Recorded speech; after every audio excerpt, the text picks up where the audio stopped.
Hello' everyone, এইটো ভিডিঅ'ৰ কালিৰ হয়। কালি আছিলে মোৰ বাৰ্থডে আৰু এয়া দেখিছেনে মানুহজনে ইমান ধুনীয়াকৈ সজাই মেলি কেক আনি থৈছে। মই কিন্তু বিৰাট সুখী।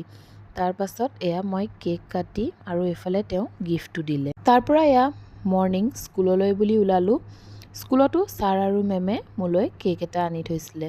তাকে সেয়া কাটি তেওঁলোককো সৰুকৈ এটা পাৰ্টি দি ময়ো বজাৰলৈ বুলি ওলালোঁ। যিহেতু ৰাতি ঘৰত আকৌ পাৰ্টি আছে। আহিয়ে এইবোৰ মই ৰেডি কৰিলোঁ ড্ৰাই চিকেন।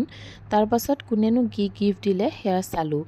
তাৰ পৰা এয়া এফালে দেৱৰে বনাই আছে পৰ্ক আৰু আনফালে তেওঁ বনাই আছে জুইত মটন। তাৰ পাছত আকৌ এটা তেওঁলোকে কেক লৈ আহিলে। এইটো বাৰ্থডেত কিন্তু মই 3টাকৈ কেক কাটিলোঁ দেই। তাৰ পাছত এয়া ময়ো কেক কাটি মেলি আমি সকলোৱে অলপ ফূৰ্তি ফাৰ্তা কৰি ভাত পানী খাই আজি মোৰ বাৰ্থডেটো এনেকৈ চেলিব্ৰেট কৰিলোঁ। আজিলৈ ইমানেই আছিল। Bye bye.